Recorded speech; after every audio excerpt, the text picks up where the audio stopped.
Chapter 1. The New Home. The air in Mexico City was thick with the scent of exhaust and damp earth as Sofia Alvarez steered her beat-up Toyota Corolla down a narrow street near the Rio Piedad.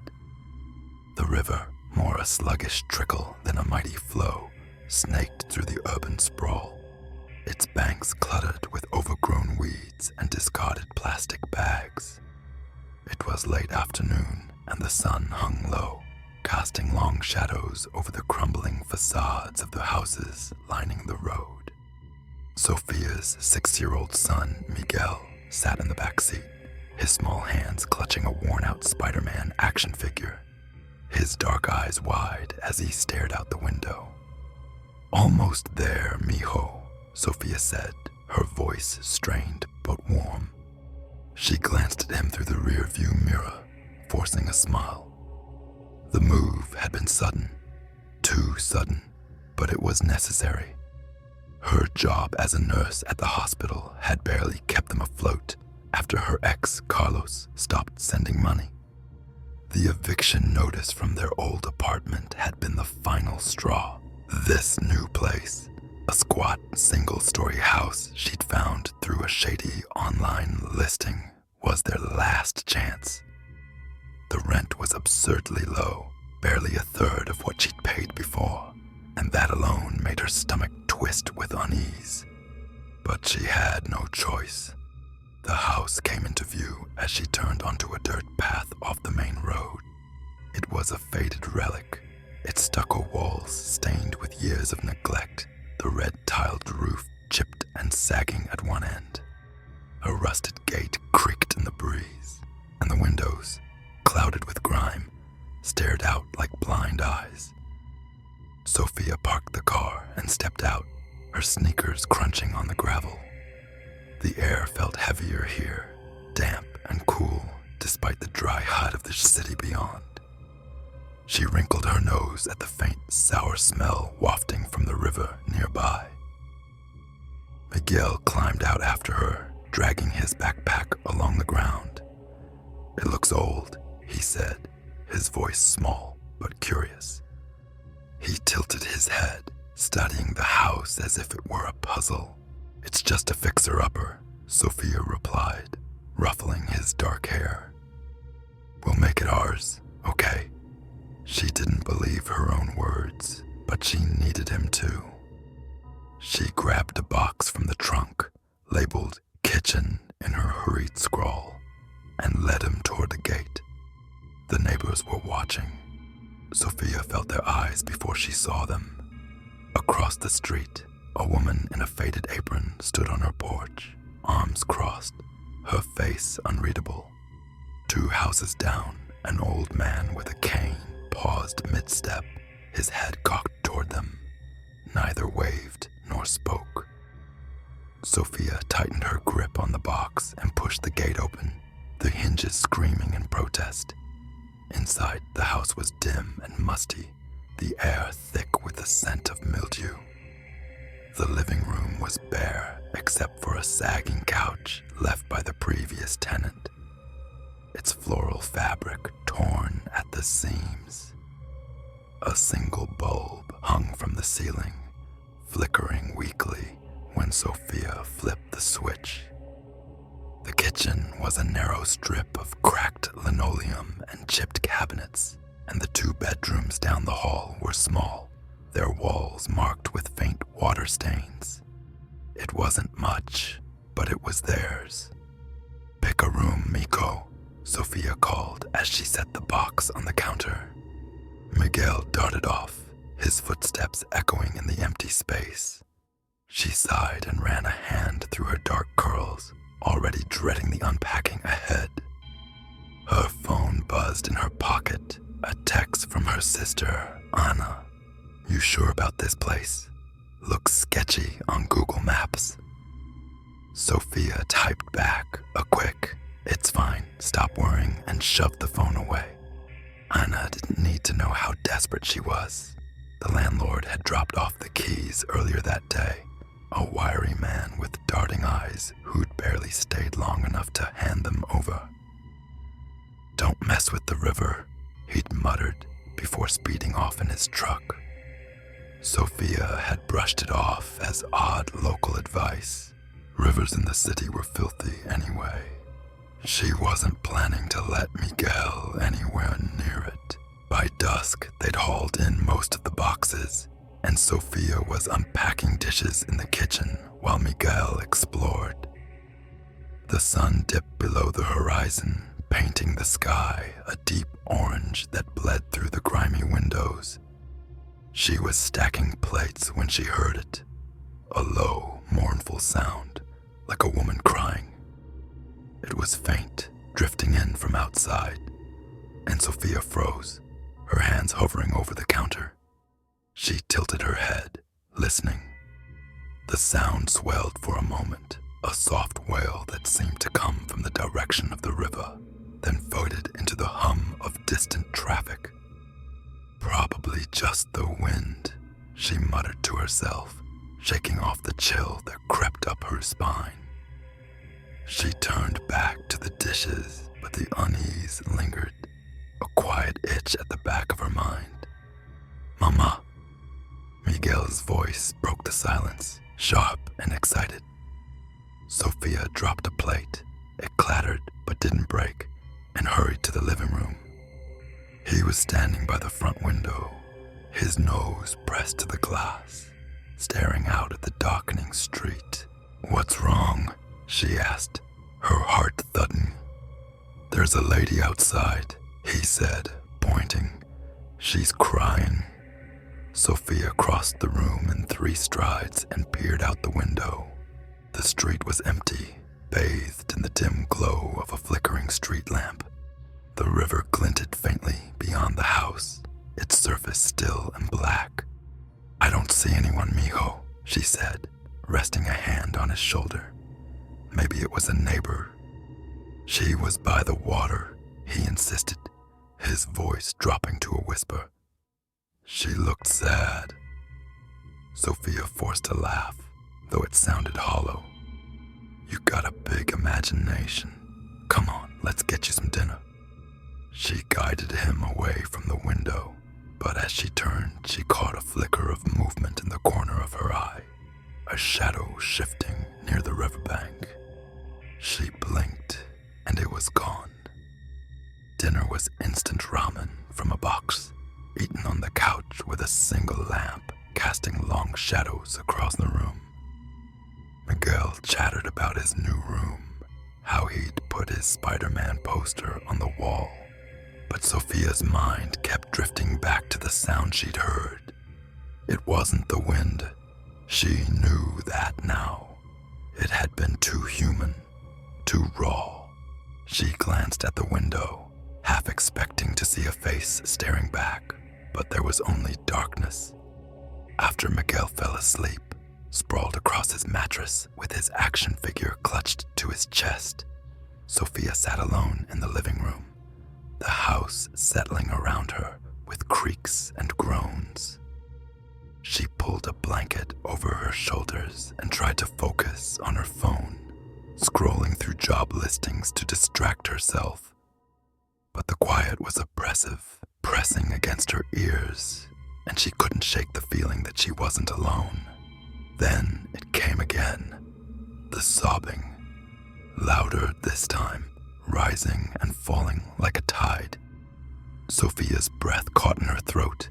She set the phone down and crept to the window, her bare feet silent on the cold floor. The sound was unmistakable now, a woman's voice, broken and anguished, carrying over the murmur of the river. She pressed her face to the glass, her breath fogging the pain, and scanned the darkness. Nothing, just the empty street, the skeletal trees, the river glinting under the moon. The wailing stopped abruptly, leaving a ringing silence in its wake. Sophia exhaled shakily and stepped back, her hands trembling. She told herself it was a trick of the city, maybe a homeless woman or a neighbor's TV turned up too loud. But deep down, she knew it wasn't that simple. She locked the door, checked the windows, and crawled into bed beside Miguel, the mattress dipping under her weight. His His steady breathing calmed her nerves, but sleep wouldn't come. The house felt alive, its walls holding secrets she couldn't yet name. And outside, the river flowed on, silent and waiting. Chapter 2: The Shadow by the River. The next morning dawned gray and heavy, the sky over Mexico City smothered in a blanket of clouds.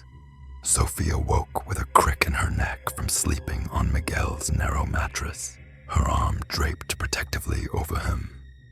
He was still out cold, his Spider-Man figure tucked under his chin, his small chest rising and falling. She slipped out of bed, careful not to wake him, and padded to the kitchen. The house was quiet, save for the faint drip of a leaky faucet and the distant rumble of traffic.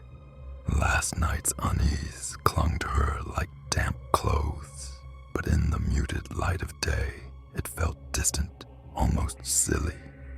She brewed coffee in a chipped mug, the bitter smell grounding her as she leaned against the counter. The boxes still loomed in the corner, a reminder of how much work lay ahead, but she decided Miguel needed fresh air first. He'd been cooped up too long, and the riverbank, filthy as it was the closest thing to a playground they had. She shook him awake gently, promising pancakes if he got dressed fast. His sleepy grin was enough to lift her spirits. By mid-morning, they were outside, the air cool and thick with the scent of wet earth. Miguel darted ahead, kicking at pebbles along the dirt path that led to the river. Sophia followed, her hands stuffed in her hoodie pockets, keeping him in sight. The Rio Piedad was sluggish today, its surface dark and oily, reflecting the overcast sky. Trash littered the banks, soda cans, plastic bags, a single soggy shoe, and the water gave off a faint, sour tang that made her wrinkle her nose. "Stay away from the edge, mijo," she called as Miguel crouched near the water, poking a stick into the mud. He nodded absently, too focused on his gum to reply. Sophia scanned the area, her eyes catching on the skeletal trees lining the bank, their branches clawing at the sky. The neighbors were out again, watching from a distance. The woman in the apron stood on her porch, her gaze fixed on Miguel. Sophia waved, but the woman turned away, disappearing inside. She shrugged it off and sat on a crumbling concrete slab nearby, pulling out her phone to check the time. That's when she saw it, a flicker of white in the corner of her eye. She looked up, her breath catching. There, standing ankle-deep in the river, was a woman. Her dress was tattered and pale, clinging to her thin frame like wet paper, and her long black hair hung over her face, dripping water into the current. She was still, unnaturally so, her head bowed as if in prayer. Sophia blinked, her heart thudding. "Hey," she called, standing up. The woman didn't move. Sophia took a step closer, squinting against the gray light. The figure was too far to make out clearly, maybe 20 meters down the bank, but something about her felt wrong. Too pale, too silent. "You okay?" Sophia shouted, her voice cracking. "Mama, who are you talking to?" Miguel's voice jolted her. She turned to see him standing beside her, the stick still in his hand, his brow furrowed. "There's a lady over there," she said, pointing. But when she looked back, the river was empty. The water lapped at the bank, undisturbed, no sign of the woman or her white dress. Sophia's mouth went dry. "She was right there," she muttered, more to herself than to Miguel. He tilted his head, following her gaze. "I heard her," he said softly. "She was crying." Sophia's stomach twisted. "What do you mean, mijo?" She knelt beside him, searching his face. His eyes were wide, but not scared, curious almost. She said, "Mis niños," he replied, mimicking the words in a sing-song way, over and over, like she lost something. Sophia forced a smile, though her pulse hammered in her ears. "You've got those big ears of yours working overtime," she said, ruffling his hair. "Come on, let's head back. Pancakes, remember?" She took his hand, her grip tighter than usual, and led him away from the river. But as they walked, she couldn't shake the feeling of eyes on her back.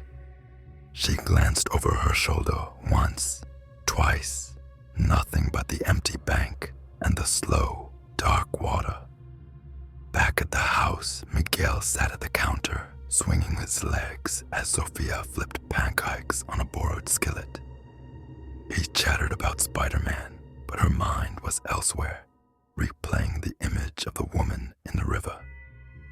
It had to be a trick of the light, she told herself, a reflection, or maybe some weirdo wandering around. But Miguel's words gnawed at her. "Mis niños," my children. She hadn't heard anything, had she? Just the wind, the water, the city hum. Still, her skin prickled. Later, as she washed the dishes, she caught a glimpse of the river through the kitchen window. The clouds had parted, letting a sliver of sunlight glint off the surface. For a moment, just a heartbeat, she thought she saw it again. A white shape, blurred and faint, standing in the water. She blinked, and it was gone. The plate slipped from her hands, splashing into the sink, and she cursed under her breath. "Mama," Miguel called from the living room. "It's nothing, mijo," she lied, drying her hands. But as she turned away from the window, the air felt colder, heavier, like the house itself was holding its breath. Chapter 3, The Nightly Wails. The third night in the house crept in like a thief, silent and heavy. Sophia had spent the day unpacking, her hands sore from tearing tape off boxes, her mind dulled by the monotony. Miguel had been quieter than usual, playing with his toys in the corner of the living room, occasionally glancing out the window toward the river. She'd caught him mumbling to himself once, something about the lady, but when she asked, he just shrugged and went back to his Spider-Man figure. Sophia didn't push it. Kids had imaginations. She knew that. Still, the house felt off, its corners too dark, its air too still. Dinner was leftovers, reheated rice, and beans eaten in silence on the couch. Miguel fell asleep early, curled up under a thin blanket, his small snores filling the room. Sophia stayed up, sipping lukewarm coffee, scrolling through her phone for anything to keep her mind busy. The landlord's warning about the river nagged at her, as did Miguel's words from the day before. "Mis niños." She shook her head, blaming exhaustion for the unease that wouldn't let go. She finally crawled into bed around midnight, the mattress creaking under her weight. Miguel's warmth beside her was a comfort, and she closed her eyes, willing sleep to come. It did, but not the restful kind. The dream hit her like a wave. She was standing on the riverbank, the water black and churning under a moonless sky. A woman stood before her, her back turned, her white dress drenched and clinging to her bony frame. Her hair hung in wet, tangled strands, dripping steadily into the mud. Sophia tried to call out, but her voice caught in her throat, thick and useless. The woman turned slowly, and Sophia's stomach dropped. Her face was a ruin, pale skin stretched tight over a skull, eyes sunken into dark pits, mouth open in a silent scream. She clutched 2 small bundles to her chest, wrapped in sodden cloth. Sophia watched, the bundles twitched. The woman stepped into the river, the water swallowing her legs, then her waist. She bent forward, plunging the bundles under the surface. Tiny hands clawed at the air, then went still. A wail tore from the woman's throat, low at first, then rising into a shriek that split the night. Sophia stumbled back, her feet sinking into the mud, but she couldn't look away. The woman's head snapped up, her empty eyes locking onto Sophia's, and she hissed, "Mis niños, mis niños." The river surged, rushing toward Sophia, and she jolted awake. She sat up, gasping, her chest heaving, the echo of the wail still ringing in her ears. The room was dark, the only light a faint glow from the street lamp seeping through the blinds. Miguel slept on, undisturbed, his breathing steady. Sophia pressed a hand to her forehead, slick with sweat, and tried to calm her racing heart. Just a nightmare, she told herself. Stress, the move, the creepy house. It was all catching up to her. But then she heard it, a soft, mournful sob drifting through the walls. It wasn't in her head this time. It was real, coming from outside, rising and falling like the wind, but too human to dismiss. Sophia froze, her breath shallow, listening as the sound grew louder, sharper, threading through the hum of the city. It was the same wail from her dream, raw and broken, and it sent a shiver down her spine. She slipped out of bed, her bare feet cold against the floor, and crept to the window. The blinds rattled faintly as she parted them, peering into the night. The street was empty, the river a dark ribbon glinting under the moon. The sobbing swelled, echoing off the walls of the house, and Sophia's hands trembled as she gripped the sill. She couldn't see anything, no woman, no figure, just shadows and stillness. But the sound was everywhere, wrapping around her like a shroud. "Mama!" Miguel's sleepy voice made her jump. She turned to find him sitting up, rubbing his eyes, his hair mussed. "Go back to sleep, mijo," she whispered, forcing her voice steady. "It's nothing." "It's the lady," he mumbled, blinking at her. "She's sad again." Sophia's throat tightened. "You hear it too?" she asked, though she didn't want the answer. He nodded, pointing at the window. "She's out there, crying for her kids." Sophia crossed the room and pulled him into her arms, his small body warm against hers. "It's just the wind, okay? Or a cat or something. Don't worry." She didn't believe it, but she needed him too. The wailing faded as she held him, sinking back into silence, leaving only the faint drip of the faucet in the kitchen. She tucked Miguel back into bed, his eyes fluttering shut, and sat beside him, her mind racing. The dream, the sobbing, it was too much to chalk up to coincidence. She glanced at the window again, half expecting to see a face staring back, but the glass was empty. Still, the air felt charged, like the house was waiting for something. When she finally lay down, sleep wouldn't come. She stared at the ceiling, the shadows twisting into shapes. Long hair, skeletal hands, until exhaustion pulled her under. But even then, the wail lingered, faint and distant, a thread tying her to the river outside. The next morning, she found them, muddy footprints, small and wet, trailing from Miguel's side of the bed to the door. They stopped abruptly, as if whoever or whatever had left them had simply vanished. Chapter 4. The warning. The muddy footprints lingered in Sophia's mind all morning, a stubborn stain on her sanity. She'd scrubbed them away with a rag before Miguel woke up, her hands shaking as the dirt smeared into the floorboards. They were small, too small to be hers, too wet to be from hours ago. She told herself it was a leak, a trick of the old house, but the lie felt thin. The wail from the night before still echoed in her ears, and the dream, the woman's hollow eyes, the drowning children, clung to her like damp fog. Miguel seemed unbothered, munching on cereal at the counter, his Spider-Man figure propped beside his bowl.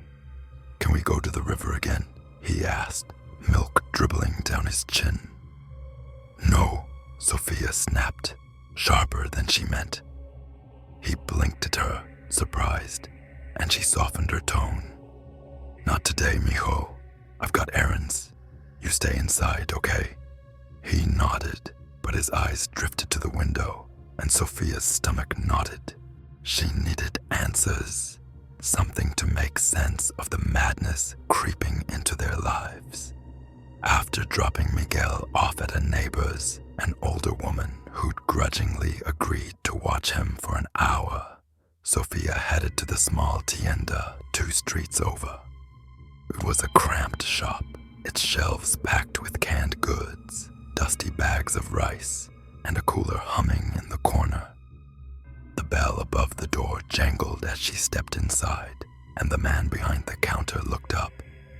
He was in his 60s, wiry and weathered, with deep lines etched into his face. A faded baseball cap sat crooked on his head, and his eyes narrowed as they met hers. "Morning," Sophia said, offering a tight smile. "You're Don Luis, right? I'm new around here." He grunted, wiping his hands on a rag. "Saw you moving in. That house by the river, yeah?" His voice was gruff, tinged with an accent she couldn't place. She nodded, shifting the weight of her purse. "Yeah, that's us. Me and my son." She hesitated, then plunged in. "Look, this might sound weird, but have you heard anything strange around there? Like crying at night?" Don Luis froze, the rag dangling from his hand. His eyes flicked to the window, then back to her, and for a moment she thought he'd brush her off. But he leaned forward, resting his elbows on the counter, his voice dropping low. "You've heard her then? La Llorona." Sophia's breath caught. "Who?" "The weeping woman," he said, his tone flat but heavy. "She's been around these parts forever. A mother, Maria, some call her, who drowned her kids in that river centuries ago. Her man left her for someone else, and she went mad, killed them, then herself. Now she wanders, crying for her niños, looking to take any she can find." A chill snaked down Sophia's spine. The dream flashed in her mind. The woman, the bundles, the water closing over them. "That's just a story, right?" she said, forcing a laugh. "Folklore." Don Luis didn't smile. "A story don't leave footprints. You seen anything else? Shadows? Wet spots where they shouldn't be?" Her mouth went dry. She thought of the muddy trail, the figure by the river, Miguel's whispers. "Maybe," she admitted, her voice barely above a whisper. "Last night, I heard her, and my son. He says she's sad." He cursed under his breath, shaking his head. "You shouldn't have taken that house. It's too close to the water. She likes it there, always has. Tenants before you, they didn't last long. One said she saw her in the windows. Another swore his kid went missing for an hour, turned up soaking wet by the bank with no memory of it." Sophia's hands clenched into fists. "Why didn't anyone tell me?" "Landlord's a cheap bastard," Don Luis said with a shrug. "Keeps it quiet, rents it out anyway. But you've got a boy. That's what she wants. Kids to replace the ones she lost." Her stomach lurched. "What do I do?" He reached under the counter and pulled out a rosary, its black beads worn smooth from years of use. "Take this," he said, pressing it into her hand. "Hang it over his bed. Keep him away from the river. And if she comes too close," he trailed off, his eyes darkening. "Pray." Sophia clutched the rosary, its weight cold against her palm. "Thanks," she mumbled, backing toward the door. The bell jangled again as she stepped outside, the air thick with the promise of rain. She hurried home, her mind racing. La Llorona. It sounded insane.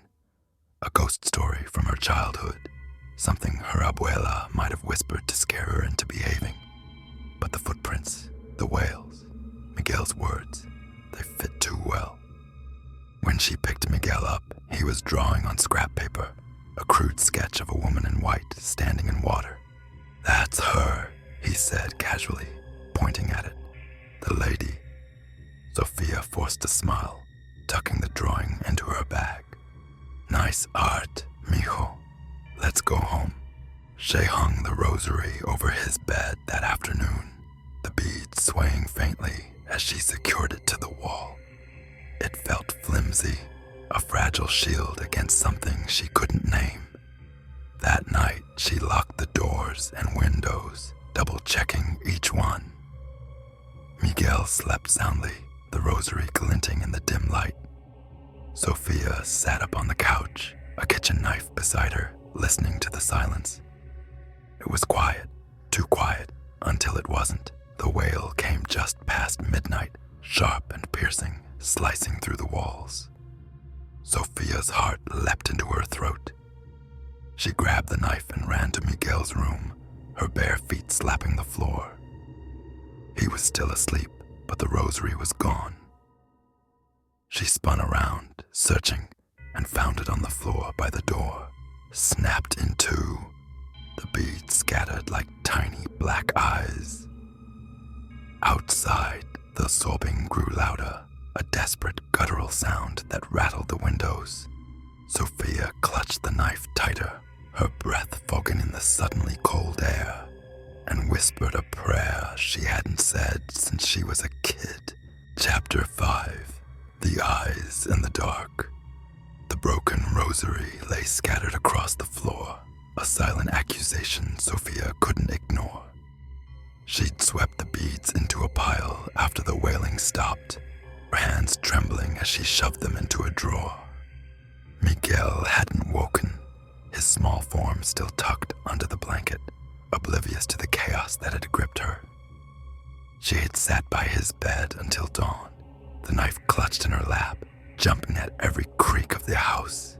Sleep never came, just a raw, gnawing dread that settled into her bones. Morning brought no relief. The sky was a dull gray, the air thick with the threat of rain.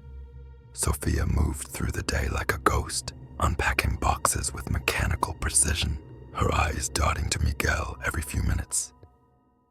He seemed fine, humming to himself as he stacked his toys in the corner, but there was a distance in him she couldn't place. He didn't mention the river or the lady, and she didn't ask. She couldn't bear to hear it. By evening, the house felt smaller, its walls pressing in. Sophia cooked dinner, tortillas and scrambled eggs, a comfort she hoped would steady her nerves. Miguel ate quietly, fork scraping the plate, his gaze drifting to the window. "Can I sleep in your room tonight?" he asked suddenly, his voice small. Sophia's heart skipped. "Sure, mijo." "Why?" He shrugged, poking at his food. "It's better with you." She nodded, swallowing the lump in her throat. After dinner, she set up a makeshift bed for him beside hers. A pile of blankets on the floor, his Spider-Man figure tucked under his arm. The room was dim, lit only by a flickering lamp, and the shadows stretched long and jagged across the walls. Sophia lay awake, listening to Miguel's breathing slow, her mind replaying Don Luis's words. She wants kids to replace the ones she lost. The thought made her skin crawl. Sometime after midnight, she heard it, a faint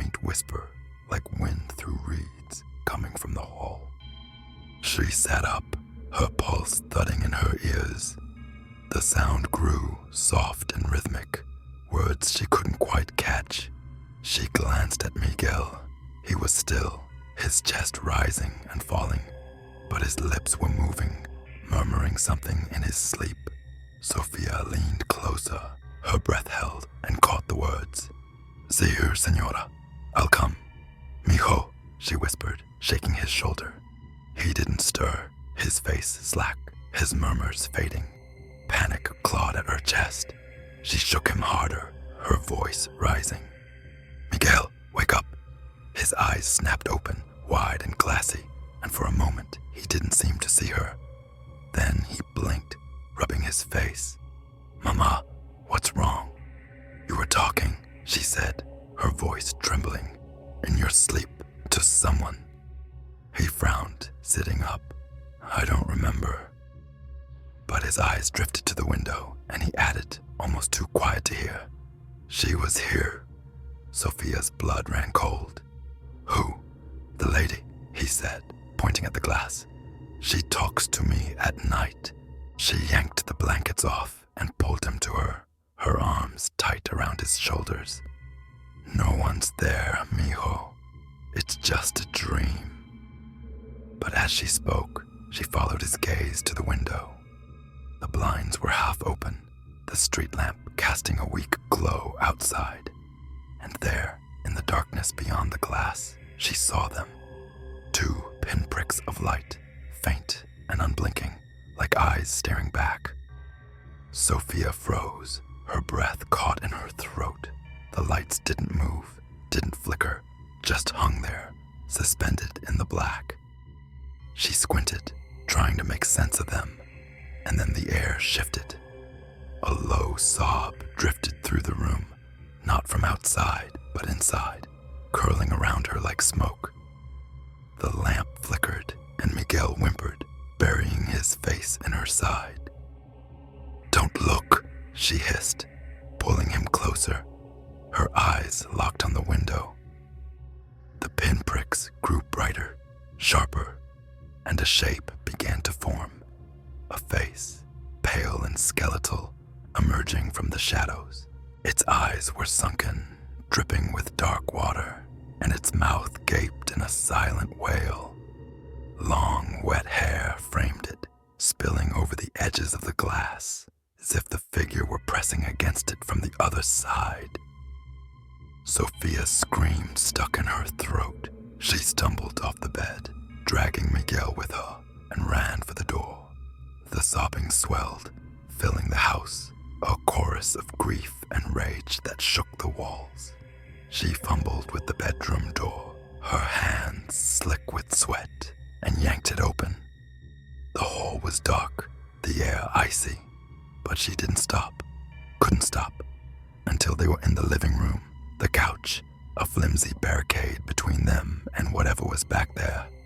"Mama, she's mad," Miguel whispered, his voice shaking. "She said I have to go with her." "No one's taken you," Sofia snapped, her voice fierce despite the terror glowing at her. She grabbed her phone, her fingers trembling as she dialed Anna's number. It rang once, twice, then cut to static, a high-pitched whine that made her drop it. The screen flickered, and for a split second, she saw it. The same skeletal face, staring out from the display. The sobbing stopped abruptly, leaving a silence so thick it pressed against her ears. Sofia clutched Miguel, her heart hammering, waiting for the next sound, the next move. The lamp in the corner buzzed back to life, casting a weak glow, and the house settled into an uneasy stillness. She didn't dare go back to the bedroom, not yet. When morning broke, pale and cold, Sofia found wet streaks on the window pane, trailing down like tears. The blinds were shut tight, though she didn't remember closing them. Chapter 6. The Pull. The wet streaks on the window haunted Sofia all morning, glistening like a warning she couldn't scrub away. She'd barely slept, her eyes burning as she kept watch over Miguel, who dozed off on the couch, his small body curled into a ball. house was a cage now, its walls closing in with every creak and groan. She couldn't stay, not after last night, not with those eyes staring through the glass, that voice whispering to her son. They had to leave. She packed in a frenzy, shoving clothes into a duffel bag, tossing Miguel's toys on top. Her hands shook as she zipped it shut, her mind racing. Anna's place was an hour away, crowded, noisy, but safe. She'd figure out the rest later. The rent, the job, the explanations. Right now, survival was all that mattered. "Mijo, get up," she said, shaking Miguel gently. "We're going to Tia Ana's." He rubbed his eyes, groggy and confused. "Now, it's early." "Yes, now," she snapped, then softened her tone. "It'll be fun. She's got that cat you like. Come on." She forced a smile, but it felt like a grimace. Miguel nodded slowly, clutching his Spider-Man figure as he shuffled to his feet. Sophia grabbed the car keys from the counter, her purse slung over her shoulder, and headed for the door. The air in the house was thick, oppressive, like it was trying to hold her back. She turned the knob, locked. She frowned, twisting harder, but it wouldn't budge. Her pulse quickened. She'd unlocked it that morning. She was sure of it.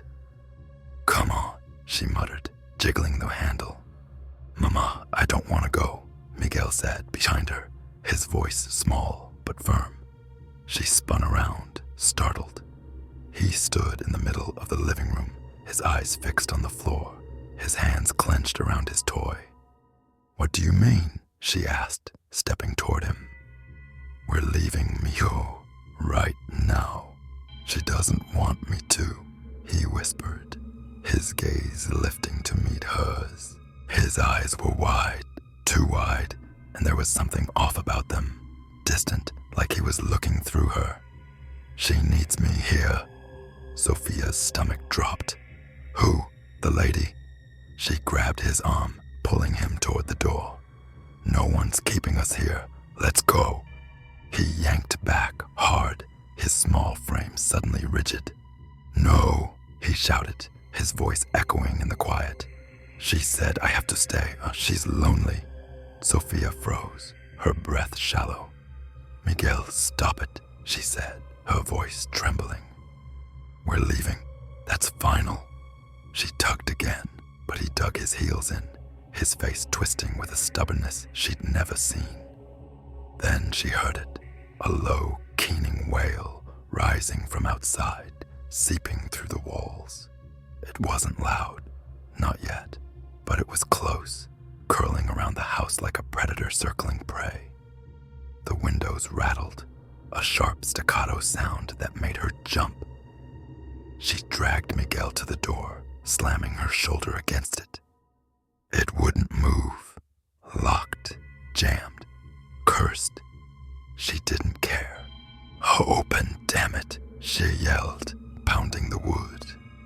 The wail grew louder, sharper, threading through the air, and the lights flickered, plunging the room into shadow before buzzing back on. "Mama, she's coming," Miguel cried, pulling free of her grip. He stumbled back, pointing at the window. Sophia turned, her heart hammering, and saw it. The river outside, visible through the grimy glass, was swelling. The water churned, rising unnaturally fast, spilling over the banks and creeping toward the house. And there, in the center of the flood, stood the woman, her white dress billowing, her hair a dark veil, her skeletal arms outstretched. Sophia's scream caught in her throat. She lunged for Miguel, scooping him up despite his thrashing. "We're getting out," she shouted, running for the back door. The wail followed, a piercing shriek now, shaking the walls, the floor, her bones. She reached the kitchen, the back exit just ahead, and yanked the handle. It opened, thank God, but the yard was a swamp. the river's water rushing in, black and cold, lapping at the threshold. "Miguel, hold on to me," she yelled, stepping into the flood. The water was frigid, biting at her ankles, then her knees, pulling at her with a force that wasn't natural. Miguel clung to her neck, sobbing, his small body trembling. She waded forward, aiming for the car parked on higher ground, but the current fought her, dragging her back toward the house. "Mis niños." The voice came from everywhere, low, guttural, dripping with sorrow. Sophia's head snapped around, searching, and there she was, La Llorona, standing on the water's surface, her sunken eyes locked on Miguel. Her mouth gaped, a black hole of despair, and her bony hands reached out, clawing the air. "No," Sophia roared, stumbling through the flood. The car was close, 10 feet, 5, but the water surged, knocking her off balance. She fell, Miguel slipping from her arms, and for a heartbeat, he vanished under the surface. She screamed his name, plunging her hands into the dark, and pulled him up, gasping and sputtering. The wail stopped. The water receded as fast as it had come, leaving the yard a muddy ruin. La Llorona was gone, the river calm again, glinting innocently under the gray sky. Sophia clutched Miguel, soaking and shivering, and staggered to the car. She fumbled the keys, started the engine, and peeled out, the house shrinking in the rearview mirror. But as they sped away, Miguel's voice cut through her relief. "She's not done," he whispered, staring out the window. Sophia glanced at him, then at the side mirror. The river reflected back at her, and in it, faint but clear, was the woman's face, watching them go. On Chapter 7, The Mark of the Mother. The drive to Anna's apartment was a blur of wet streets and honking horns. Sophia's hands white-knuckled on the steering wheel. Miguel sat silent in the back seat, his soaked clothes dripping onto the upholstery, his Spider-Man figure abandoned on the floor. She'd glanced at him in the rearview mirror a dozen times, searching his face for something, anything, to tell her he was still her boy. But his eyes were fixed on the window, unblinking, and the faint reflection of La Llorona lingered in her mind like a burn. Anna's place was a cramped second-floor unit in a noisy part of this city, far from any river. The moment Sophia stumbled through the door, duffel bag in tow, Anna was on her, questions flying, hands flapping.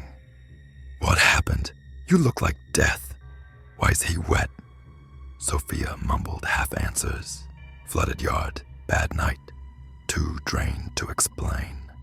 Anna didn't press, just shoved blankets at them and muttered about making tea. Sophia wrapped Miguel in a quilt, rubbing his arms to warm him. His skin was icy, clammy, like he'd been pulled from the deep end of a pool. "You okay, Miko?" she asked, brushing his damp hair back. He nodded, but it was slow, mechanical, and his lips barely moved when he whispered, "She's still sad." "Who's sad?" Anna cut in, setting a steaming mug on the coffee table. Her brows furrowed, her round face creased with worry. "No one," Sophia said quickly, shooting Miguel a look. "He's just tired. Right, Mio?" He didn't answer, just pulled the quilt tighter and stared at the floor. Anna huffed, but let it drop, bustling off to the kitchen. That night, Sophia slept on the couch, Miguel curled beside her under a pile of blankets. Anna's snores rumbled from the bedroom, a steady drone that should have been comforting. But Sophia lay awake, the city's hum outside drowned by the memory of that wail. She kept one hand on Miguel's shoulder, anchoring herself to him. Terrified he'd slip away if she let go, she must have dozed off because the next thing she knew, She was jolting upright, her heart pounding.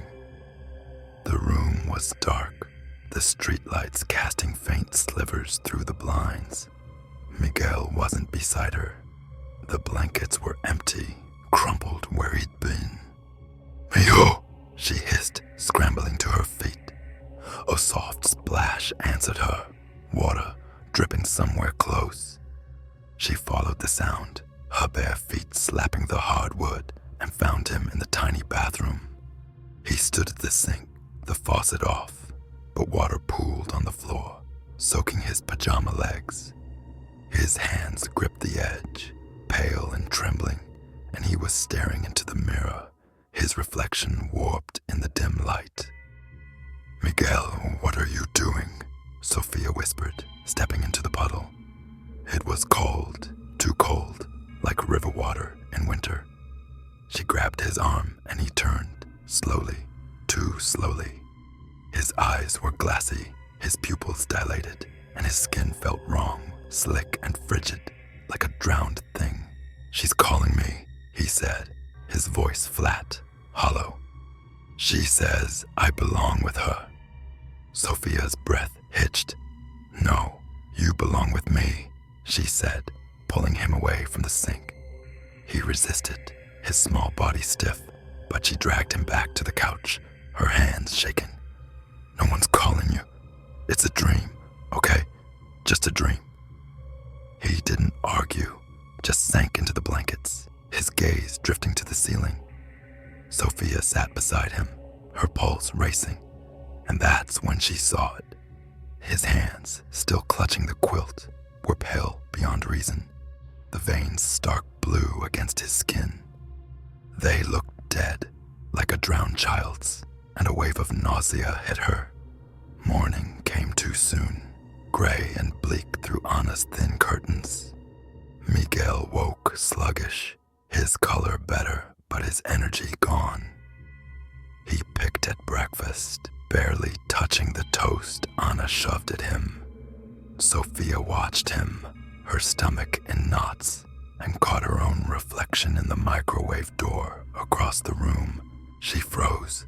Her eyes were sunken, shadowed, her skin sallow and tight, like she'd aged a decade overnight. She touched her cheek, and it was cold, clammy, mirroring Miguel's hands from the night before. "Zoph, you okay?" Anna asked, pausing mid-sip of her coffee. "You look like you're coming down with something."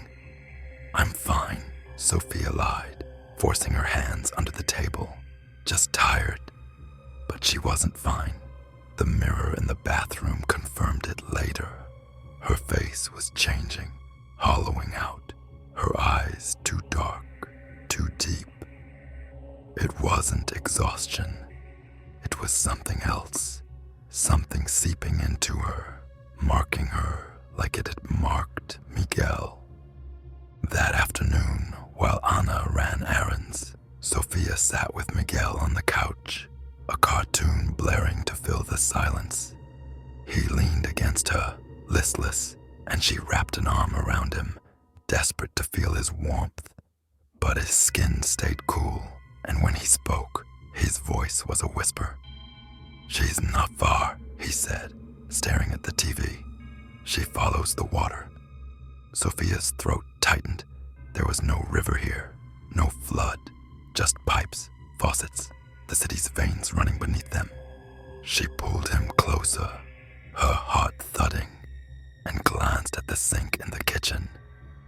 A single drop fell, slow and deliberate, splashing into the basin with a sound that echoed too loud in her ears. It's chapter 8. The past unveiled. The drop from the sink haunted Sophia all day, a quiet drumbeat she couldn't shake. She turned the faucet off tight, checked it twice, but the sound lingered in her mind, a reminder that nowhere was safe. Anna's apartment, with its peeling paint and cluttered shelves, felt like a flimsy shield against the thing that followed them. Miguel stayed close, his energy drained, his skin still cool to the touch. He didn't talk about the lady anymore, but his eyes, too wide, too dark, betrayed him. Sophia kept him on the couch, a cartoon looping endlessly, her hand resting on his shoulder like a tether. Anna noticed the tension but didn't push. "You need a doctor, Soph," she said over lunch, eyeing Miguel's untouched plate. "He's pale as a ghost. You too." Sophia brushed it off with a mumbled, "We're fine," though the mirror told a different story. Her face was gaunt, her eyes hollowed out like pits, and every glance at her reflection made her stomach twist. She couldn't tell Anna the truth. Not yet. How do you explain a curse? By nightfall, exhaustion won.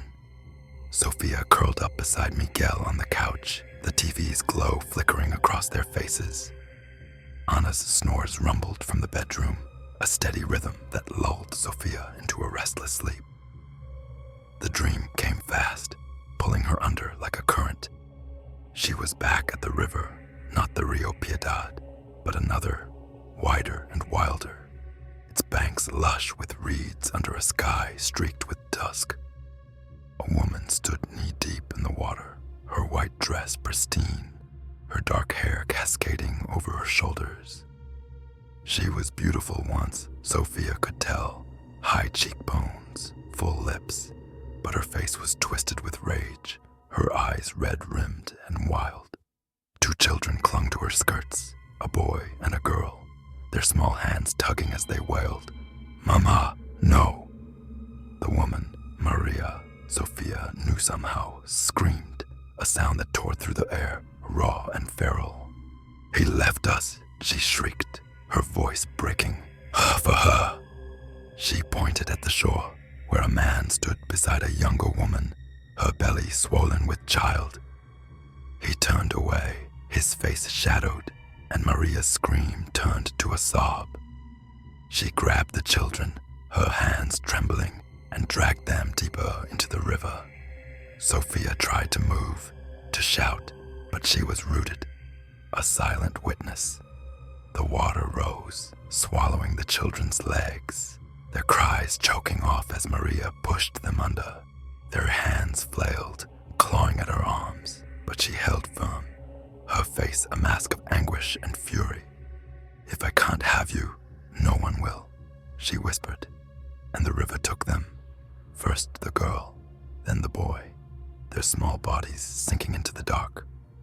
Maria stood alone, the water lapping at her chest, her sobs echoing across the banks.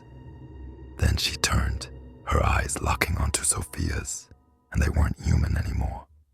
Black voids, dripping with river water. "Give me yours," she hissed, her voice cutting through Sophia like a blade. The river surged, rushing toward her, and she woke, gasping, her shirt soaked with sweat. Miguel stirred beside her, mumbling in his sleep, his cold hand brushing hers. The room was dark, the TV off, and the silence pressed against her ears. She sat up, her chest heaving, the dream's weight crushing her. Maria, La Llorona, hadn't just drowned her children in a fit of madness. It was revenge, despair, a wound that never healed. And now she wanted Miguel. Sophia stumbled to the bathroom, splashing water on her face. But it felt wrong. Too cold, too heavy, like the river in her dream. She looked up, and her reflection stared back, worse than before. Her eyes were sunken deeper, her skin gray, her hair lank and clinging to her scalp. She gripped the sink, her breath fogging the mirror, and for a moment, she saw it. Maria's face, flickering behind her own, her mouth gaping in a silent wail. She staggered back, her heart pounding, and ran to Miguel. He was awake now, sitting up, his quilt pulled around him. "She's mad," he whispered, his voice trembling. "She showed me." "Showed you what?" Sophia asked, kneeling beside him, her hands on his shoulders. His skin was colder still, his fingers pale and pruned like he'd been underwater too long. "What she did," he said, his eyes darting to the shadows. To her kids. She says I'm next. No, Sophia snapped, pulling him into her arms. She's not taking you. I won't let her. But her voice cracked, and doubt gnawed at her. The dream wasn't just a vision. It was a promise, a glimpse of the fate chasing them. She held Miguel tighter, his small frame shivering, and glanced at the kitchen. The sink was dry, but a single drop hung from the faucet, quivering, ready to fall. Morning came slow and gray, Anna bustling around oblivious to the terror clinging to them. Sophia kept Miguel close, her eyes on every reflective surface, windows, spoons, the TV screen, half expecting Maria's face to appear. She didn't know how to fight this, didn't know if she could, but as she watched Miguel, his hands still pale, his breath shallow, she knew one thing. The curse wasn't just in the house, it was in them now, sinking deeper with every passing hour. Chapter 9. The Curanderas Play. Sophia couldn't wait any longer. The dream, Miguel's words, the cold creeping into their bodies. It was too much. Anna's apartment wasn't a sanctuary. It was a delay, a flimsy pause before the inevitable. She needed help, real help, not prayers or rosaries that snapped like twigs. By mid-morning, she'd made up her mind. She'd heard of Doña Rosa, a curandera who lived on the edge of the city, known for chasing out spirits with herbs and chants. If anyone could stop La Llorona, it was her. She bundled Miguel into the car, ignoring Anna's protests. I'll be back tonight, she lied, her voice hollow. Miguel sat slumped in the back seat, his Spider-Man figure clutched limply, his skin still pale, his breath fogging faintly even in the warm air. He hadn't spoken since breakfast, just stared out the window with those two dark eyes. Sophia gripped the wheel, her own hands clammy, and drove, the city blurring past. Doña Rosa's house was a squat adobe building, its walls cracked and sun-bleached, tucked behind a tangle of mesquite trees. The air smelled of sage and dust as Sophia knocked, Miguel clinging to her side. The door creaked open, revealing a small, wiry woman in her 70s, her silver hair braided tight, her eyes sharp behind thick glasses. She studied them, her gaze lingering on Miguel, then waved them in without a word. Inside, the room was dim, lit by candles flickering on a makeshift altar, statues of saints, bundles of herbs, a bowl of water glinting in the glow. Doña Rosa motioned them to sit on a woven mat, her movements slow but deliberate. You've brought something dark, she said, her voice low and raspy. I can smell it on you. Sophia swallowed, her throat dry. It's my son, she said, pulling Miguel closer. Something's after him, a woman, a spirit. She cries at night, calls him to the water.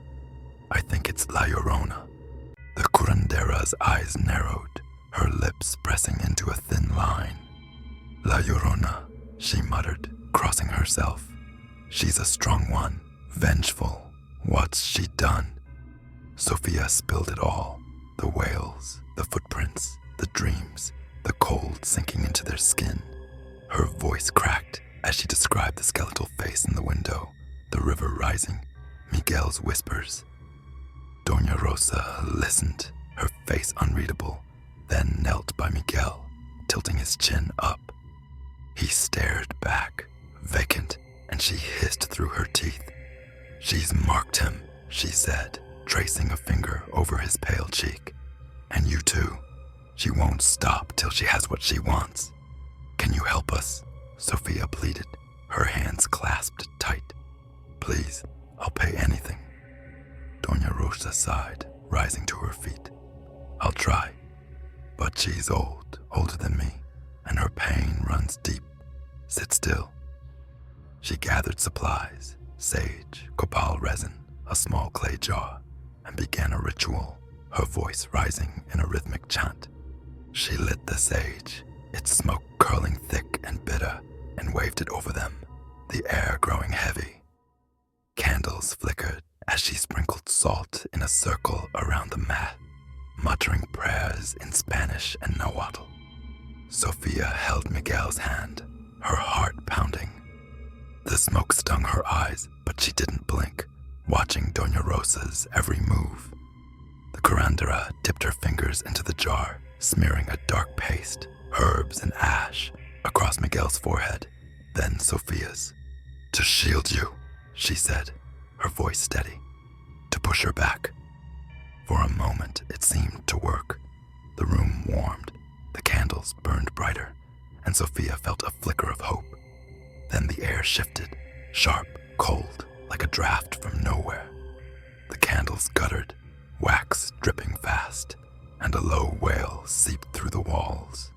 Faint at first, then rising into a shriek. Doña Rosa faltered, her chant breaking, her eyes widening. "She's here," Miguel whispered, his voice trembling.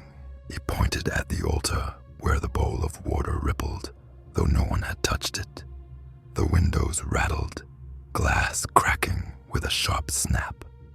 Sophia pulled Miguel to her chest, her breath fogging in the sudden chill. Doña Rosa resumed her chant, louder now, desperation edging her words. She tossed copal into a burner, the smoke thickening, but the wail cut through it, deafening, shaking the room.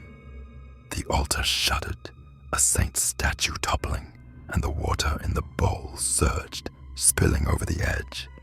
Then she appeared, La Llorona, her form flickering in the smoke. Her white dress hung in tatters, her hair a wet shroud, her skeletal face glowing with rage. Her eyes, black and dripping, locked onto Miguel, and her bony arms stretched forward, clawing through the air. "Mis niños!" she screeched, her voice a blade of sound. Doña Rosa shouted, hurling salt at the figure, but it dissolved into the smoke, useless.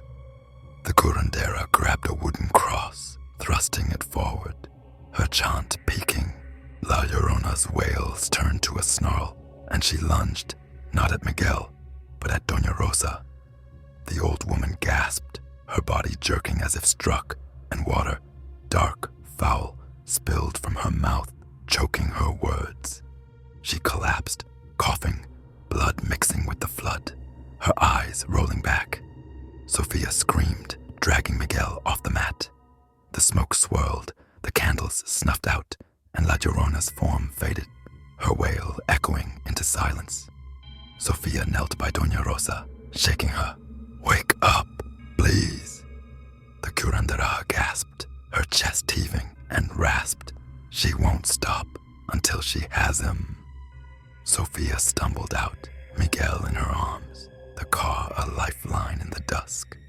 Doña Rosa's words burned in her ears as she drove, the city lights blurring through tears. The ritual had failed. Worse, it had angered her. And in the rearview mirror, Miguel's face was paler still, his breath a shallow rattle, as if the river had already claimed a piece of him. Chapter 10. The Sacrifice. The failure at Doña Rosa's left Sophia hollow, a shell driving through the night with Miguel's shallow breathing as her only anchor. The city lights streaked past, meaningless, as her mind churned with the curandera's last words. She won't stop until she has him. She'd failed to protect him. Every lock, every prayer, every mile she'd put between them and that cursed house had been useless. La Llorona was in them now, a cold weight sinking deeper with every hour. Back at Anna's, Sophia locked the door, checked the windows, and tucked Miguel into the couch, his small body shivering under blankets. Anna hovered, her questions sharp with worry. "What's wrong with him? Where'd you go?" But Sophia waved her off, too raw to explain.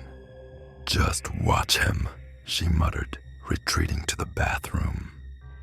Her reflection stared back, a stranger's face, eyes black pits, skin gray and taut, lips cracked like drudge earth. She splashed water on it, but it only made her shiver, the cold seeping into her bones. Sleep was a distant hope. She sat by Miguel, her hand on his chest, feeling the faint rise and fall. His skin was icy, his breath a whisper, and his fingers twitched as if reaching for something unseen. She whispered to him, "Nonsense, promises, anything to keep him here." But the air grew heavy, the room dimming despite the lamp's glow. Then the storm hit. Thunder rumbled, shaking the walls, and rain lashed the windows, a sudden deluge that drowned the city's hum. Sophia's heart sank. Water, always water. She glanced at the sink, the faucet silent, but dread coiled in her gut. A crack of lightning lit the room, and Miguel was gone. "Mijo!" she screamed, throwing the blankets aside. The couch was empty.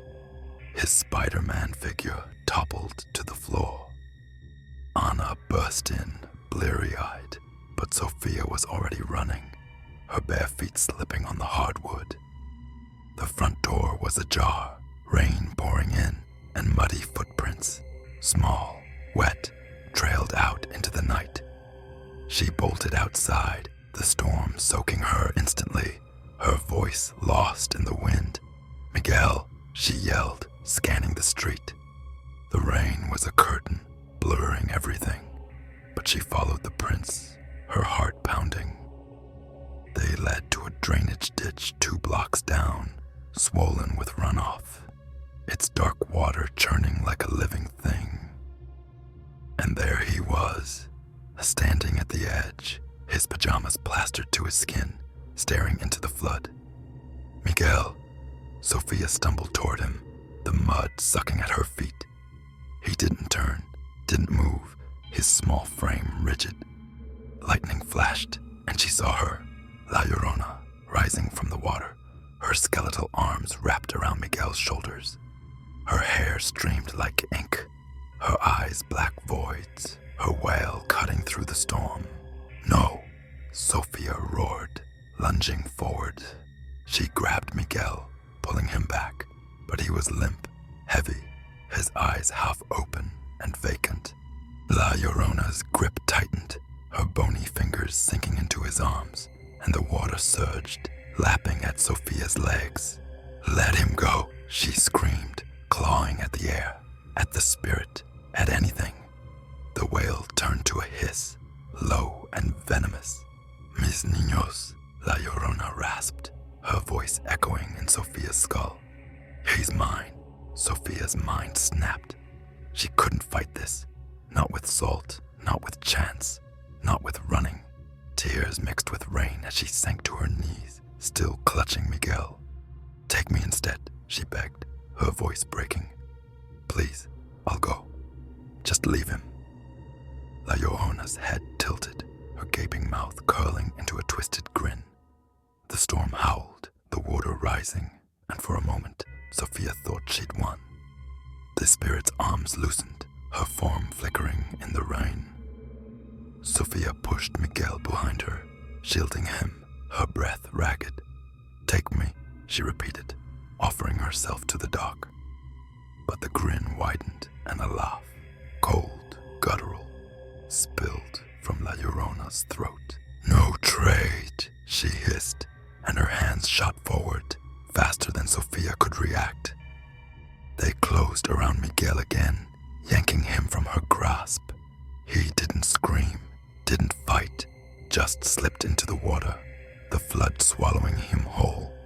Sophia dove after him, her hands plunging into the icy current, but it was too fast, too deep. She clawed at the mud, screaming his name, her voice lost in the storm. The water churned, then stilled, the rain easing to a drizzle. La Llorona was gone, and so was Miguel. The ditch lay quiet, its surface smooth, mocking her with its emptiness. She staggered to her feet, soaked and shaking, her cries echoing in the night. Anna found her there, dragging her back. But Sophia barely felt it. Her son was gone, taken, not traded, and the weight of her failure crushed her. She collapsed on the couch, Anna's arms around her, the apartment silent save for the drip of rain from her clothes. Hours later, as dawn broke some gray and cold, Sophia sat numb, staring at the floor. A faint splash sounded from the kitchen, the sink leaking again. She didn't move, didn't care. Miguel was gone, and the wail, distant now, lingered in her ears like a taunt. Chapter 11. The Hollow Mother. The days after Miguel's disappearance blurred into a gray haze, each one bleeding into the next like watercolors on wet paper. Sophia barely left Anna's couch, her body curled into itself, her eyes fixed on nothing.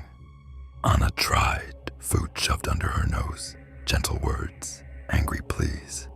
But Sophia was a shell, hollowed out by the ditch that had swallowed her son. The police came, their questions sharp and useless. Where was he last? Any witnesses? She mumbled about the rain, the dark, leaving out the woman with skeletal hands. They searched the drainage ditch, found nothing, no body, no trace, and called it a runaway case, a tragedy of neglect. Sophia didn't argue. What could she say? Anna hovered, her worry turning to frustration. You've got to eat, Soph. You've got to move. But Sophia couldn't. The weight of her failure pinned her down, heavier than grief, sharper than guilt. Miguel's Spider-Man figure sat on the coffee table, a silent accusation she couldn't touch. She'd offered herself, begged, and it hadn't been enough. La Llorona had taken him anyway, laughing as the water closed over his small form. The first sign came that night. Anna was asleep, the apartment quiet save for the hum of the fridge. Sophia lay awake, the couch creaking beneath her when she heard it. A faint, familiar voice. Mama. It was Miguel's, soft and distorted, like it was coming through a wall of water. She bolted upright, her heart lurching, and scanned the room. Shadows danced in the dim light, but he wasn't there. The voice came again, clearer now, from the kitchen. Mama, I'm cold. She stumbled to her feet, her legs weak, and followed it. The kitchen was dark, the sink glinting faintly under the streetlight's glow. A puddle shimmered on the floor, though the faucet was off, and the voice echoed from it, drowned, pleading. Mama, help me. Sophia dropped to her knees, her hands plunging into the water. But it was just a puddle, cold and empty. The voice faded, leaving her trembling, her fingers pruned and pale. Anna found her there at dawn, soaked and muttering. You're losing it, Soph, she said, pulling her up. You need help. A doctor, a priest, something. Sophia didn't respond, her eyes locked on the sink. It wasn't madness. It was him, or what was left of him, trapped in La Llorona's grasp. The haunting grew. The next night, she woke to his voice again, louder, calling from the bathroom. She ran, flinging the door open, and saw it, a flicker in the mirror. Miguel's face, pale and bloated, his eyes black, his mouth open in a silent scream. Water dripped from the glass, streaking down like tears, and his voice rasped, She won't let me go. Sophia reached for him, her fingers brushing the mirror, but it was just cold glass, and he was gone. Days turned to weeks, the voices relentless. They came from faucets, from puddles on the street, from the rain tapping the windows. Always Miguel, always begging, always drowned. Sophia stopped sleeping, stopped eating, her body wasting away as the cold sank deeper into her skin. Anna moved her to the bedroom, hoping rest would help, but the mirrors followed. Every reflective surface showed him now, his small form flickering behind her own gaunt reflection, his hands reaching, his voice a constant wail. One evening, Anna dragged her outside, hoping fresh air would snap her out of it. The city buzzed around them, horns blaring, but Sophia's ears caught something else. A low sob, not Miguel's, weaving through the noise. She turned, her breath catching, and saw her, La Llorona, standing across the street by a leaking hydrant. Her white dress hung in tatters, her skeletal face glowing in the dusk, her eyes fixed on Sophia. Her mouth stretched into that twisted grin, and water pooled at her feet, spreading toward the curb. Sophia froze, Anna tugging her arm, oblivious. "Come on, soft, let's go." But the sobbing grew, and La Llorona's form flickered closer, 10 feet, 5, her bony hands outstretched. "Mis niños," she hissed, and Sophia's knees buckled. Anna yelped, catching her, and the spirit vanished, leaving only the puddle rippling in the wind. Back inside, Sophia collapsed on the couch, her mind fracturing. She couldn't escape. Not the voices, not the reflections, not the woman who'd taken everything. Anna called a priest the next day, a young man with a nervous smile who sprinkled holy water and prayed in halting Spanish. It did nothing. The voices sharpened, Miguel's pleas blending with La Llorona's wails, and the mirrors showed them both now, mother and son, trapped together in the glass.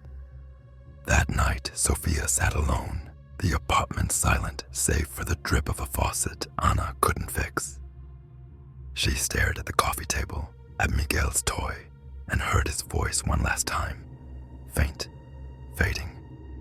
"Mama, I'm sorry." She reached for it, her hand trembling, and saw her reflection in the TV screen, not her face, but La Llorona's, grinning back, her eyes dripping black water. Sophia didn't scream, just sat, numb, a hollow mother echoing the spirit's endless grief.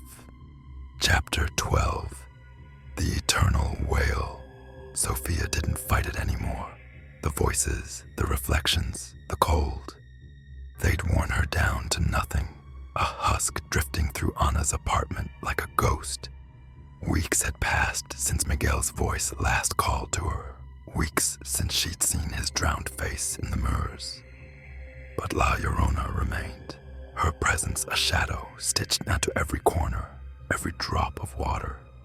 Anna had given up, her pleas turned to silence, her eyes avoiding Sophia's hollow stare. The priest came once more, left quickly, muttering about lost causes. Sophia didn't care. She was past saving, past hoping. She moved through the city now, a wanderer with no destination, her sneakers scuffing the cracked pavement. The streets of Mexico City buzzed around her, vendors shouting, cars honking, children laughing. But it was all noise, drowned by the wail she carried inside. Her skin was gray, her eyes sunken, her hair lank and clinging to her scalp like wet weeds. People parted around her, their glances quick and uneasy, as if they sensed the curse clinging to her bones. Water followed her. It wasn't just the faucets or the rain anymore. Puddles formed where she walked, unexplainable wet patches on dry asphalt. A leaky pipe burst as she passed a market, soaking her legs. A child's spilled drink pooled at her feet in a cafe, reflecting her face. No, not hers, but La Llorona's, grinning up from the dark. She stopped looking away, stopped flinching. It was part of her now, like the cold that never left her hands. The children started disappearing soon after. First, a boy near a canal, gone in the night, his mother's screams echoing through the news. Then, a girl by a fountain, vanished midday, her sandal left floating on the surface. Sophia saw it happen once, a toddler by a storm drain, his small hand reaching for a ball, and the water surged, pulling him under. She'd run to help, her voice hoarse as she shouted, but he was gone, and La Llorona stood there, her skeletal form flickering in the spray, her wail blending with the mother's sobs. Sophia knew it was her fault, not just Miguel, but all of them. She was a conduit now, a hollow mother carrying the spirit's hunger. Every mirror showed it, her face fading, La Llorona's taking its place, her black eyes dripping, her mouth stretched in that eternal grin. She tried to leave the city once, hitchhiking north, but the rivers called her back, their currents whispering her name. She couldn't escape. The curse wasn't bound to the house or the Rio Piedad. It was in her, spreading like rot. One night, she found herself back there, the house by the river, its sagging roof silhouetted against a moonless sky. She hadn't meant to come. Her feet had carried her, drawn by a pull she couldn't resist. The gate creaked as she pushed it open, the yard a swamp of mud and memory. The river flowed beyond, dark and slow, its surface glinting like oil. She stepped inside, the air thick with mildew and grief, and saw the couch where Miguel had slept, the window where those eyes had stared. The wail came then, not from outside, but from her own throat, a low, mournful sound that rose into a shriek. She stumbled to the bedroom, her reflection flashing in the cracked mirror. La Llorona's face, fully hers now, her eyes black voids, her hair streaming wet. "Mis niños," she rasped, a voice not her own, and the room shook, the river's hum answering her call. She left the house, drawn to the bank, her steps heavy with purpose. The water lapped at her feet, cold and familiar, and she waded in, the current tugging at her legs, then her waist. Faces flickered beneath the surface. Miguel, the boy from the canal, the girl from the fountain, all pale, all drowned, their hands reaching up. She didn't scream, didn't cry, just sank deeper, the river closing over her head, her wail muffled by the dark. When she emerged, she wasn't Sophia anymore. Her dress hung in tatters, white and sodden, her hair a shroud of ink, her face a skeletal ruin. She stood on the water, her arms outstretched, and the wail poured from her, endless and anguished, echoing across the city. Children vanished in her wake, by rivers, by drains, by puddles, their mothers left weeping, their cries blending with hers. The final night, she returned to the Rio Piedad, the river that had started it all. She stood at its edge, the water still, reflecting the stars. A puddle shimmered nearby, and she bent to look, her reflection staring back, La Llorona's face, but with Sophia's eyes, hollow and lost. A single tear fell, rippling the surface, and she stepped in, the river swallowing her whole. But the wail didn't stop. It carried on, threading through the city, a thread of sorrow that would never break.